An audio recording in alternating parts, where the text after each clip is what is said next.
Assalamualaikum warahmatullahi wabarakatuh. Salam sejahtera bagi kita semua. Semoga kita dalam keadaan sehat walafiat. Amin.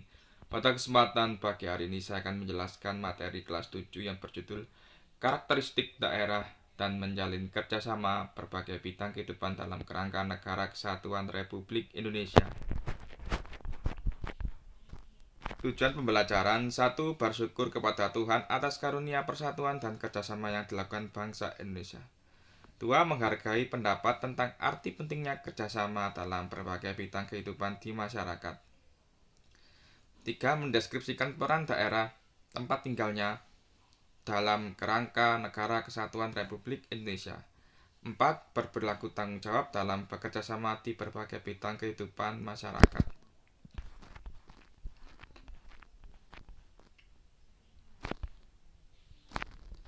A. Daerah dalam kerangka Negara Kesatuan Republik Indonesia. 1. Perjuangan menuju Negara Kesatuan Republik Indonesia. Sejarah tentang lahirnya Negara Kesatuan Republik Indonesia semakin menguat setelah Jepang menyerah tanpa syarat kepada sekutu. Peristiwa tersebut mendorong para pemuda dengan jiwa muda dan semangatnya bergerak mendesak golongan tua untuk secepatnya memproklamasikan kemerdekaan Indonesia. Ini adalah gambar pembacaan proklamasi oleh Presiden I.R. Soekarno.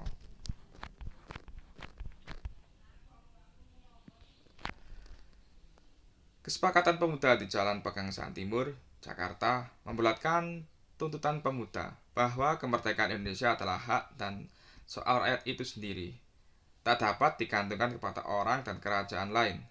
Jalan satu-satunya adalah memproklamasikan kemerdekaan oleh kekuatan bangsa Indonesia sendiri.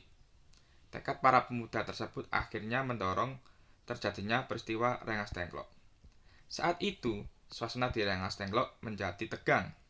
I.R. Soekarno oleh golongan pemuda diminta agar memenuhi keinginan rakyat Indonesia untuk memproklamasikan kemerdekaan dengan kekuatan bangsa Indonesia sendiri. Setelah berdebat panjang, desakan para pemuda akhirnya disanggupi oleh I.R. Soekarno yang akan segera memproklamasikan kemerdekaan. Tetapi dilakukan di Jakarta. Tentu saja jawaban tersebut disambut gembira oleh para pemuda dan prajurit peta yang menjaga I.R. Soekarno. Pada tanggal 16 Agustus 1945, rombongan dari Rengas Dengklok tiba di Jakarta dengan mempertimbangkan berbagai tempat yang aman untuk membahas proklamasi.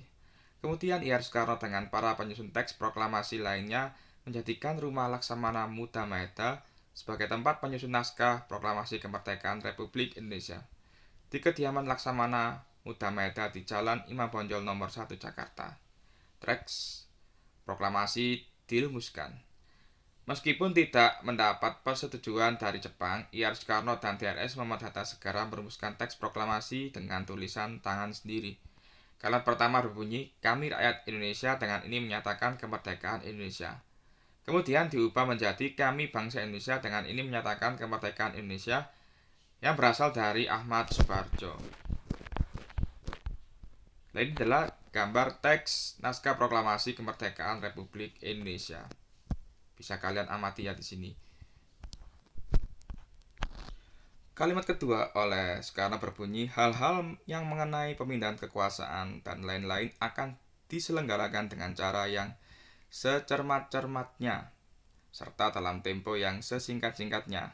Kedua kalimat itu kemudian digabung dan disempurnakan oleh DRS Muhammad Hatta sehingga berbunyi seperti teks proklamasi yang kita miliki sekarang. I.R. Soekarno kemudian meminta semua yang hadir menandatangani naskah proklamasi itu selaku wakil-wakil bangsa Indonesia. Namun Soekarni selaku salah satu pimpinan golongan pemuda mengusulkan agar Soekarno-Hatta menandatangani atas nama bangsa Indonesia. Selanjutnya I.R. Soekarno meminta Sayuti Melik untuk mengetik naskah tersebut dengan beberapa perubahan yang telah disetujui. Ada 3 perubahan redaksi atas teks proklamasi, yaitu A. Kata tempo diganti dengan kata tempo. B. Wakil bangsa Indonesia diganti dengan atas nama bangsa Indonesia. Dan C. Cara menuliskan tanggal Jakarta 17/8/05 diganti menjadi Jakarta hari 17 bulan 08 tahun 05. Selanjutnya, setelah diketik oleh Sayuti Melik, teks proklamasi ditandatangani oleh IR Soekarno dan DRS Madhatta pada tanggal 17 Agustus 1945, hari Jumat pukul 10 WIB di depan rumah IR Soekarno, Jalan Pegangsaan Timur, nomor 56 Jakarta. IR Soekarno dengan didampingi DRS Madhatta membacakan teks proklamasi dengan disaksikan lebih kurang 1.000 orang. Setelah teks proklamasi dibacakan, dikibarkanlah sang saka merah putih oleh Suhud dan Latif Hendra Diningrat.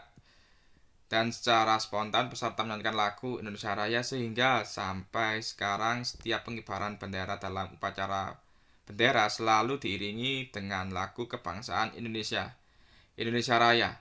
Berita proklamasi menyebar dengan cepat ke seluruh Indonesia, bahkan sampai ke luar negeri. Berita kemerdekaan Indonesia disebarkan para pemuda dengan selebaran kertas ataupun tulisan tangan di berbagai tempat. Rakyat melakukan doa syukur atas kemerdekaan bangsa Indonesia. Seperti yang telah kalian pelajari sebelumnya, teks proklamasi disusun dalam keadaan genting dan mendesak. Tapi bukan berarti teks proklamasi tidak memiliki legalitas dan makna yang mendalam. Teks proklamasi disusun secara singkat dan hanya terdiri atas 2 alinea. Kedalaman makna yang termuat dalam teks proklamasi menunjukkan kelebihan dan ketajaman pemikiran para pembuat naskah proklamasi waktu itu. Alinea pertama teks proklamasi berbunyi, "Kami, bangsa Indonesia, menyatakan dengan ini kemerdekaan Indonesia."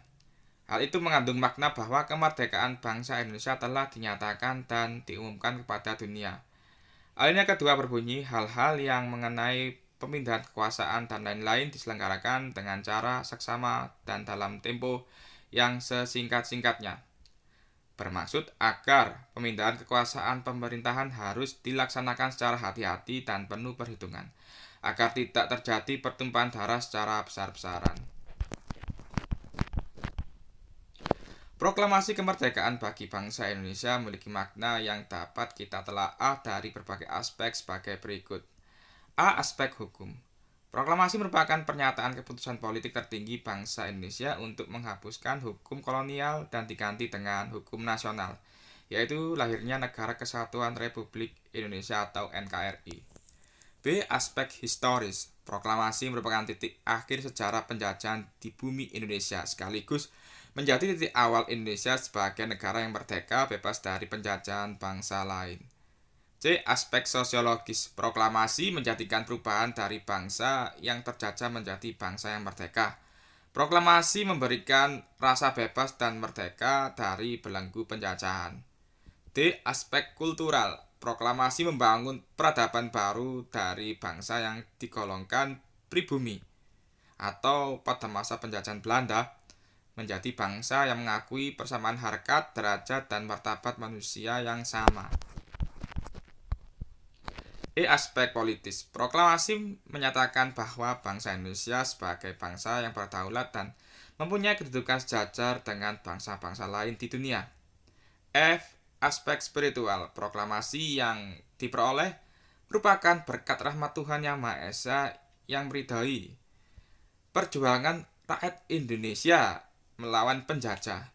Kemerdekaan bangsa Indonesia tidak terlepas dari doa seluruh rakyat Indonesia kepada Yang Maha Kuasa untuk segera terlepas dari penjajahan.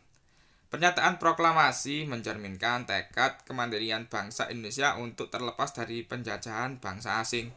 Sebagai bangsa yang merdeka dan bebas ingin mengantarkan dirinya ke gerbang kehidupan yang merdeka, bersatu, berdaulat, adil, dan makmur. Kemerdekaan merupakan jembatan emas untuk mewujudkan cita-cita bangsa dan negara. Sekian yang dapat saya sampaikan. Mohon maaf bila ada salah-salah kata. Wassalamualaikum warahmatullahi wabarakatuh.